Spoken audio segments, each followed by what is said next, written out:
O Senhor esteja convosco. Proclamação do Evangelho de Jesus Cristo, segundo Lucas.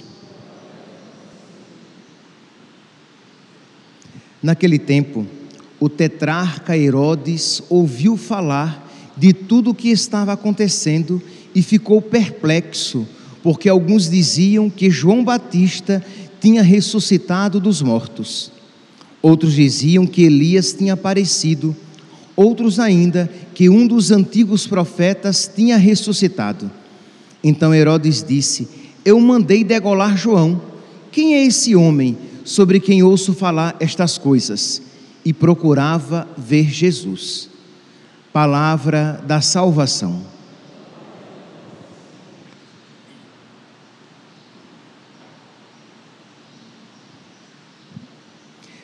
Caríssimos irmãos e irmãs, a primeira leitura de hoje nos dá ocasião de nós refletirmos a respeito de um dado fundamental da nossa fé.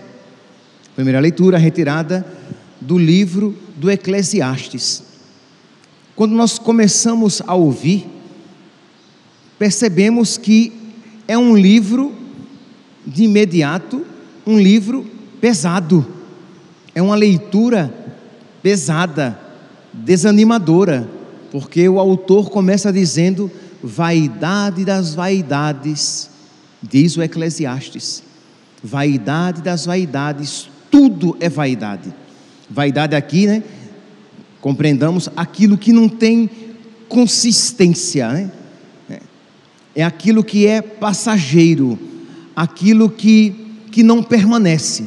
Então é este o sentido aqui da palavra vaidade.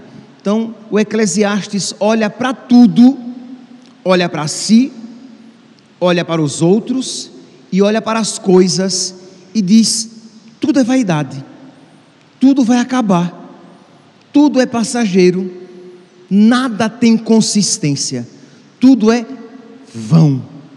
Pois bem, por que é que o Eclesiastes diz isso? E lembrando, os cristãos não dizemos isso, pelo menos não com este sentido. Por que é que o Eclesiastes diz isso? Porque, meus santos, nós estamos aqui num contexto, num período quando o livro do Eclesiastes foi escrito, a fé na ressurreição ainda não existia. Isto é, o povo de Deus não cria na ressurreição. O povo de Deus não tinha esperança na ressurreição. O povo de Deus não cria numa retribuição póstuma. O povo de Deus acreditava, sim, isso aqui é verdade, a fé na subsistência da alma, isto é, a fé na imortalidade da alma, sempre esteve presente em Israel. Então, os israelitas sempre acreditaram que depois da morte, o corpo era sepultado, ele se desfazia, mas algo do homem persistia, não é? Os Refaim, mostra a Sagrada Escritura. Mas, na mentalidade de então, os Refaim, isto é, aquilo que nós hoje chamamos de alma, os Refaim eram levados para o Sheol, para a mansão dos mortos, que era tida como um dormitório comum. Isto é, para o Sheol iam todos, bons e maus, justos e injustos, santos e ímpios. Ora, com esta mentalidade então, que para o Sheol vamos todos, que para uma morada comum vamos todos, então, é verdade, vaidade das vaidades, tudo é vaidade, porque no fim das contas vamos todos morrer e vamos todos dormir. Daí vem a ideia de dormir no pó da terra, que tem alguns protestantes. Vamos todos dormir e dormir para sempre. Então, daí vem a crise tão presente, tão claramente representada no livro de Jó. Jó, ele começa a ver que esta vida é injusta. Por quê? Porque qual era a mentalidade de então?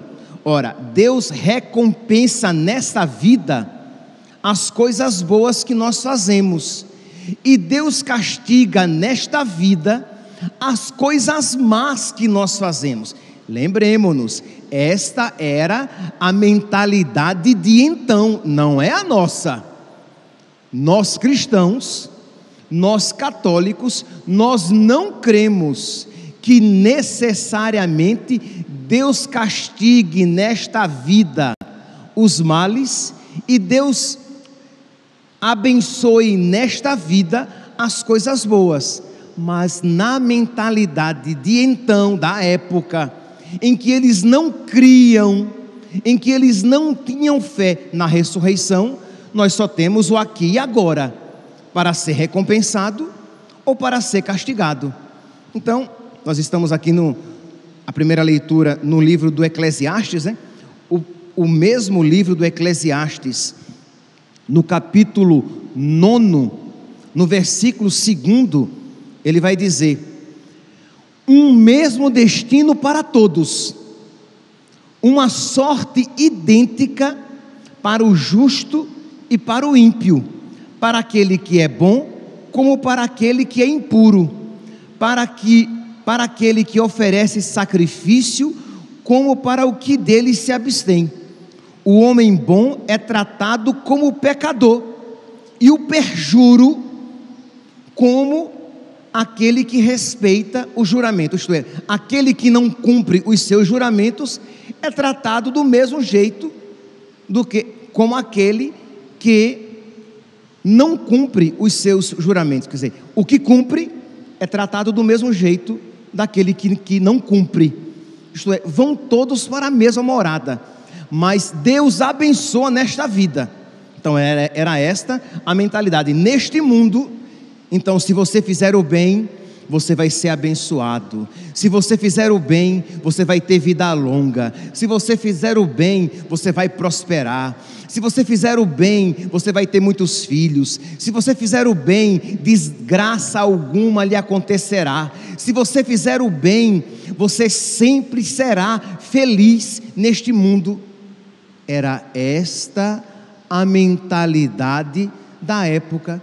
Só que os judeus começam a perceber que não era bem assim, que existiam pessoas boas que sofriam e existiam pessoas más que prosperavam, que existiam pessoas boas a quem desgraças aconteciam e existiam pessoas más a quem coisas boas, muita felicidade lhe visitava. Então, esta é a crise presente no livro de Jó. Jó diz: eu não cometi pecado nenhum, e eu perdi os meus rebanhos, eu perdi os meus filhos, e eu perdi a minha saúde. Aí vem aqueles amigos dele, né? Vem os amigos visitá-lo e dizer: olhe, você cometeu algum pecado, porque os amigos estão representando aquela mentalidade antiga. Olhe, você cometeu algum pecado, porque se você está sofrendo, é porque algum pecado você fez. E Jó diz: não, eu não cometi nenhum pecado, e eu não sei por que é que eu estou sofrendo. Então é esta crise que está presente, né, na Sagrada Escritura, em Israel, que não tinha ainda a fé na ressurreição, não cria ainda numa retribuição póstuma, numa retribuição pós-vida, numa retribuição no além, numa retribuição no céu. Pois bem, então, repito, qual era a mentalidade da época? Todos iam para o Sheol, todos iam para o dormitório comum, todos tinham o mesmo fim. Pouco a pouco, então, Deus vai pedagogicamente revelando a verdade. Deus vai pouco a pouco conduzindo Israel a um conhecimento mais profundo daquilo que Deus queria que o seu povo conhecesse. Então a gente vai ver pouco a pouco na Sagrada Escritura que é verdade que todos vão para o Sheol, mas existe um Sheol mais profundo para os maus e um Sheol mais superficial para os bons. Depois, é verdade que os maus vão para o Sheol, mas os bons são acolhidos no seio de Abraão. Já muda aqui a concepção. Para o Sheol vão os maus, mas para o seio de Abraão, para uma realidade de alguma felicidade, vão os justos. Depois entra lá em 2 Macabeus, lá em sabedoria, já entra a fé. Deus revela a fé na ressurreição. Então, os bons serão ressuscitados. E no Novo Testamento, nós já vemos claramente que é verdade, que todos ressuscitaremos, os bons e os maus. Quem comete pecado vai ressuscitar. Quem faz coisas boas vai ressuscitar. O homem morre, seja o justo ou o injusto, e existe nele algo que não morre, a alma.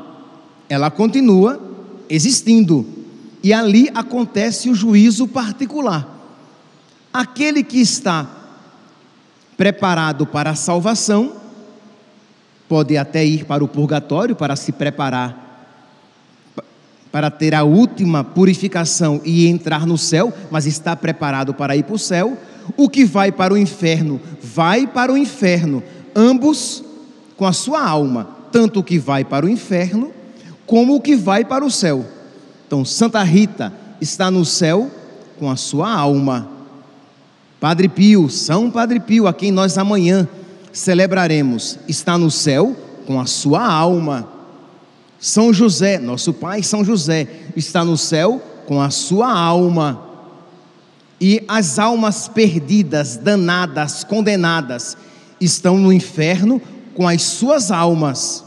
Na ressurreição final, todos receberão os seus corpos, os que estão no inferno, para sofrer nos seus corpos aquilo que eles já sofrem nas suas almas, e os que estão no céu, para gozar, para fruir nos seus corpos o que eles já fruem, o que eles já experimentam nas suas almas.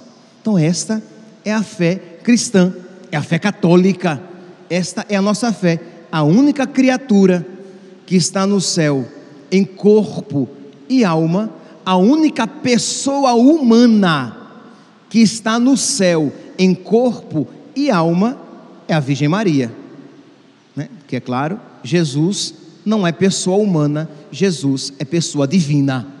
É claro que Jesus está em corpo e alma, mas eu estou me referindo aqui à pessoa humana. Então a Virgem Maria é a única, e isso está muito bem presente na Sagrada Escritura, no Evangelho de São João, no capítulo 5, no versículo 28, Evangelho de São João, capítulo 5, versículo 28, porque vem a hora em que todos os que se acham nos sepulcros, os corpos, sairão deles ao som da trombeta. Os que praticaram o bem irão para a ressurreição da vida, e aqueles que praticaram o mal ressuscitarão para a condenação. Então, está presente aqui. Eu falei em linhas rápidas, esta fé na retribuição póstuma, que nós não podemos nos esquecer, meus irmãos. Nós não podemos retroceder, nós não podemos ter uma fé estranha à fé cristã. Isto é, porque há muitos católicos que têm uma fé judaica, uma fé antiga, não a fé cristã. Fica esperando neste mundo a retribuição. Então, quando lhe advém, quando lhe sobrevém, quando lhe acontecem sofrimentos, começa a dizer: parece que Deus se esqueceu de mim, parece que Deus me abandonou.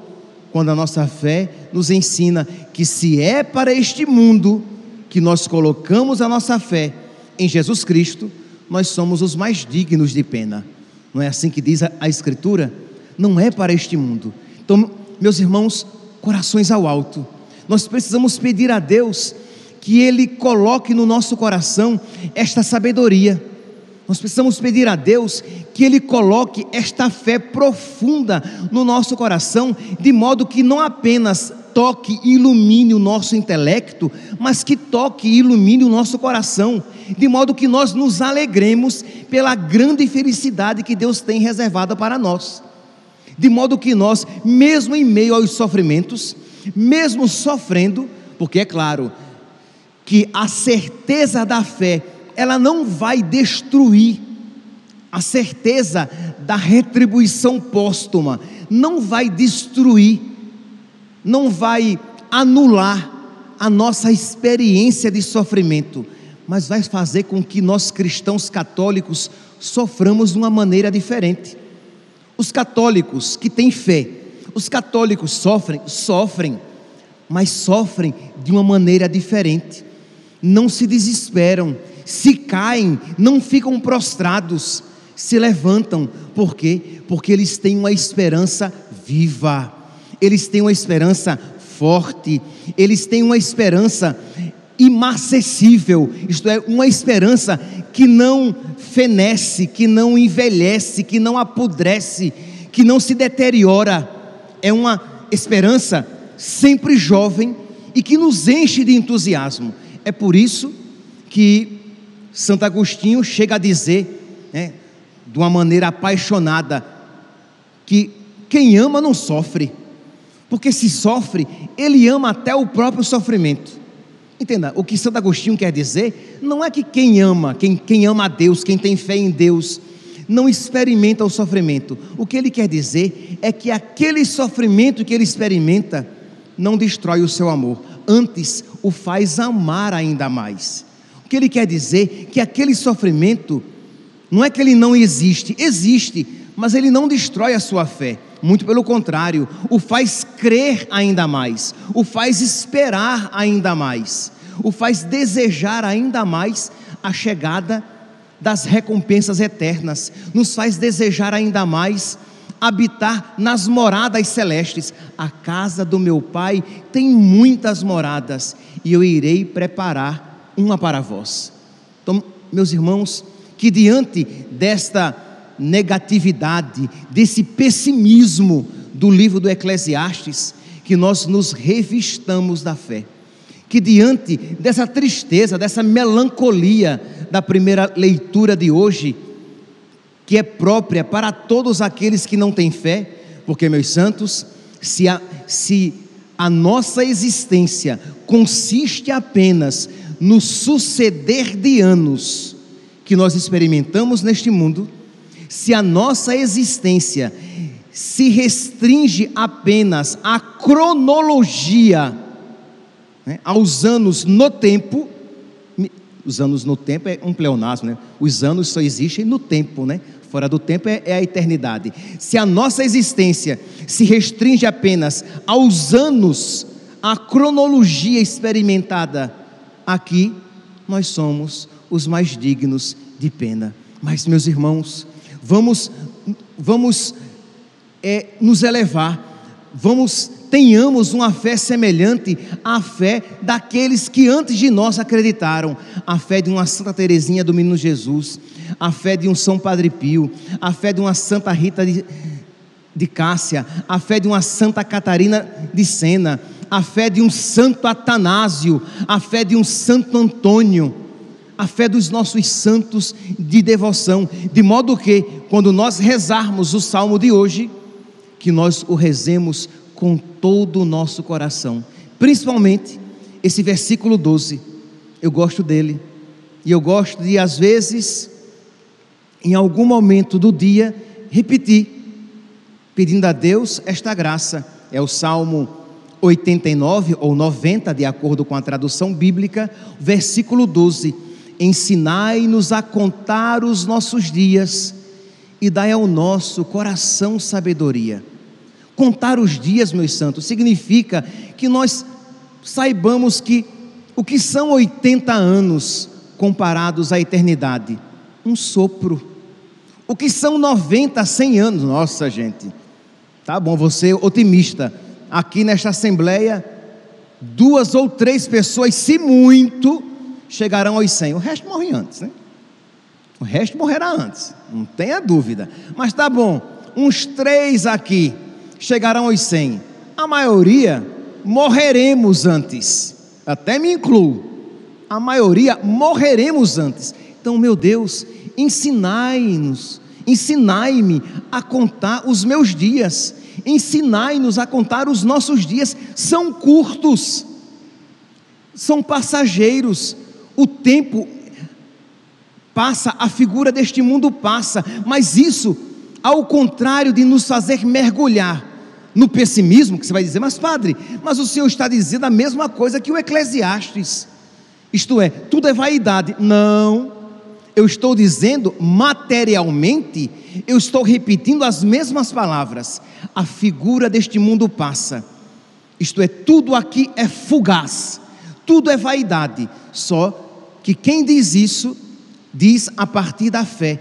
Existe uma outra vida que não passa, enquanto o Eclesiastes apenas nesta afirmação permanecia: tudo é vaidade, tudo é passageiro, nada tem consistência. Nós cristãos católicos dizemos: tudo é vaidade, tudo é passageiro, tudo é efêmero, mas existe uma felicidade, existe uma vida, existe uma realização reservada, alcançada por Cristo na cruz, por nós, que não passa, que é perfeita, que é eterna. Peçamos, meus santos, esta fé, para que ela nos fortaleça diante das dificuldades, encha a nossa vida de significado, as nossas palavras de autoridade, e nos faça então levar esta mesma fé para o maior número de pessoas. Louvado seja nosso Senhor Jesus Cristo, para sempre seja louvado.